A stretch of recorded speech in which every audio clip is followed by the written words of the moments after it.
Hello, this is Kyrasis, and in this Blood Death Knight analysis video, I'm going to be revisiting the Dragonflight talent trees for Blood Death Knights, because a few things have changed since my initial video on the subject.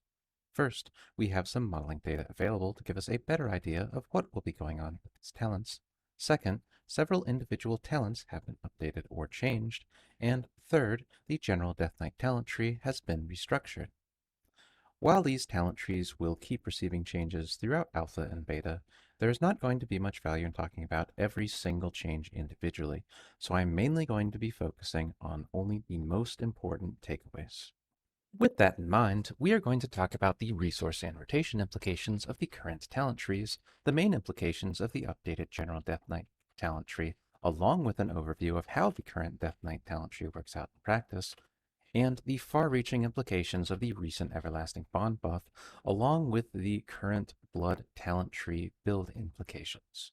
There are other details that may have changed since my initial talent video other than these topics, but this should cover the most significant updates. Though, if you did want to talk about any other changes and their effects on overall build implications in particular, I can discuss those in the comments if you would like. The first thing that became clear with these talent trees is that Blood Death Knights can, very easily, generate more runes than they will ever have time to spend, as long as they are not neglecting their other resources completely. The main reason for this is runic empowerment, which provides an extremely high amount of additional rune regeneration compared to any other talent that you have access to, since you have a 90% chance to generate a rune for every death strike you perform. So, for all intents and purposes, additional rune regeneration beyond runic empowerment has little to no value beyond a certain point. This has a number of effects, but the most direct effect is that when looking at the Dragonflight talent trees, any talent that provides us with additional rune regeneration beyond runic empowerment is mostly worthless.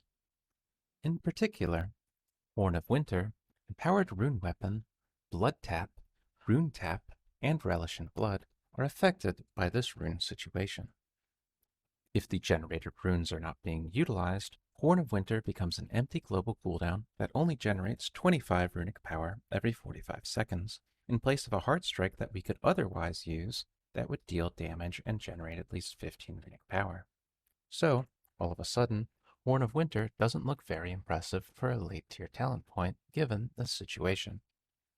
Empowered Rune Weapon loses value from its rune regeneration not being useful. However, it still remains a reasonably strong talent due to its direct runic power generation and the haste bonus that it provides.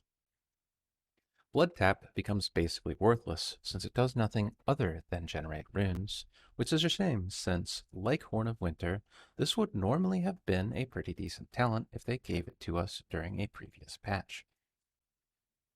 Unlike the other talents listed here, Rune Tap is a talent that actually becomes better from having excess runes, since normally the fact that it costs a rune is a downside because that rune could have generally been used to generate more runic power if used on a Heart Strike.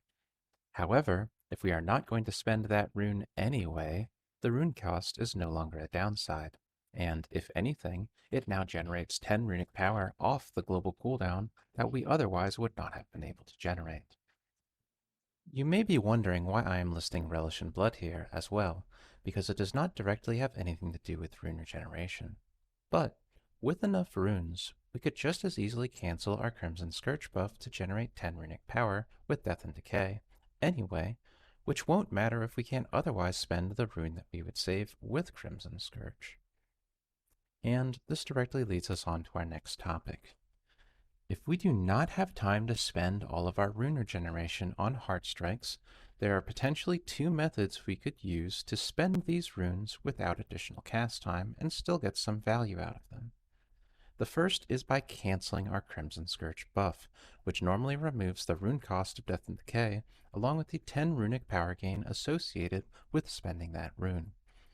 If we have extra cast time to spare, these procs would allow us to gain extra Heart Strike casts for additional damage and runic power generation, in addition to getting an extra Death and Decay for free. But with too little cast time available to use these extra runes, canceling these procs is a way to generate extra runic power at no cost. The second way we can gain extra value out of these excess runes is with using extra Mara Rens. Mara Rend provides more single target damage and more runic power generation per cast than Heartstrike, with the main downside being the fact that it costs 2 runes instead of 1. However, if we are looking to burn excess runes, it is not impossible that we end up using a few extra Mara Rens here or there to improve our damage and runic power output. There are some complications with this during Dancing Rune Weapon, depending on which talents you take, but in any case, it is still an option we have that is available to us. Moving on, the excess rune regeneration has some downstream effects as well, because if we do not have enough cast time available to us to use all of our resources, then there are a lot of situations where we may choose to neglect our Blood Boil casts to use more of our runes and runic power instead. Granted, Blood Boil gains a lot of value if we are using it to maintain Blood Plague, but, other than that, there is little to no reason to use it on 1 or 2 targets over Heart Strikes and Death Strikes. And on more than 2 targets, we would only consider using Blood Boils over Death Strikes for more damage if we do not immediately need the Death Strike healing to survive. So, in a lot of situations, Blood Boil may only be used to maintain Blood Plague. As such, this would devalue talents such as improved Blood Boil and Hemostasis, which either increase our Blood Boil throughput potential or they are talents that benefit from higher levels of Blood Boil throughput. That being said, I am a little worried about the threat implications of throttling our Blood Boil cast too much, since threat generation on multiple targets is a common issue in most recent patches. However, if you think about it, Blood Boil is often neglected right now in patch 9.2 due to the current tier set bonus, putting us in a somewhat similar resource situation. In any case, here are the tooltips and locations for the 2 talents directly affected by having less Blood Boil casts. As such, both improved Blood Boil and Hemostasis don't look too impressive with the current state of our rotation, though Hemostasis may still be taken just to move through it depending on what capstone talents we end up taking in the Blood talent tree. With our resource and rotation situation in mind, let us take a look at the reorganization of the Death Knight talent tree. The main change to this tree is that instead of having 3 parallel trees to path through, there are now additional pathways we can use to move between the main columns. Additionally, some of the utility branches have been moved forward to the top of the tree, while the talent layout has been jumbled up a bit to incorporate the new crossover pathways. So, the resulting tree is definitely a lot more top-heavy now than it was before.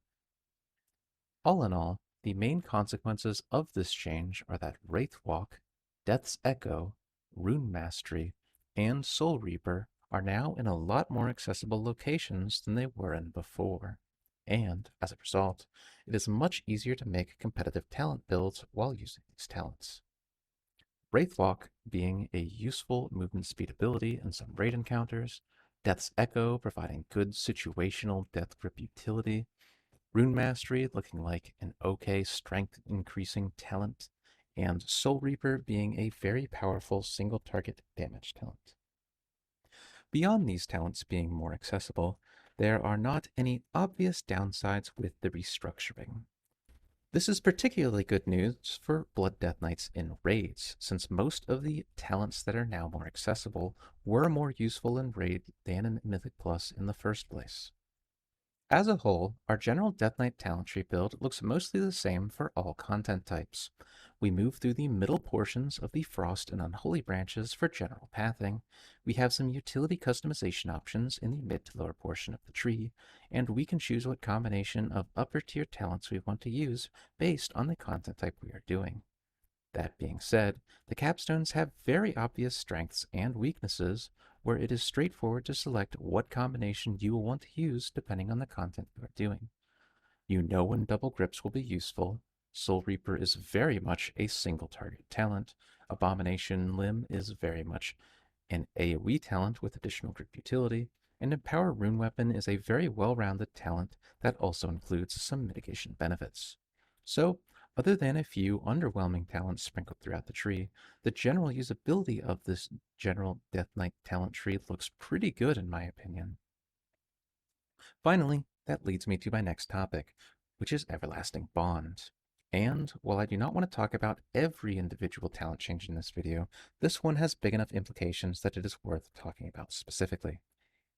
Originally, Everlasting Bond gave you a second Dancing Rune weapon and extended Dancing Rune weapon's duration by 0.5 seconds for every rune spent, which is actually much weaker than the current 9.2 tier set bonus. The current tier set bonus actually extends Dancing Rune weapon by 1.5 seconds per cast of Heartstrike, since both of our Dancing Rune weapons also cast Heartstrike. But the old wording of Everlasting Bond looked like the extension would not be duplicated by our Dancing Rune weapons, since our Dancing Rune weapons do not actually spend runes themselves. So, in reality, the old version of Everlasting Bond would have only allowed us to extend our Dancing Rune weapon by around 3 additional seconds, for a total Dancing Rune weapon duration of around 11 seconds. Aside from the second weapon itself, this is basically the power level of the Meat Shield conduit we have access to now in Shadowlands, and it is nowhere close to the Dancing Rune weapon durations we can achieve now with the 9.2 tier set bonus. However, when Alpha was released, Everlasting Bond's wording was changed to a new effect, so that we would gain 1/3 of a second of additional Dancing Rune weapon duration for every Heartstrike and Deathstrike cast, which is something that does get duplicated by our extra Dancing Rune weapons. And so, while this is still only 1 second of extended Dancing Rune weapon duration compared to the 1.5 seconds of additional duration with the 9.2 tier set bonus, the fact that we get that extension effect on Death Strikes as well as Heart Strikes puts it into a similar power range as the 9.2 tier set bonus itself.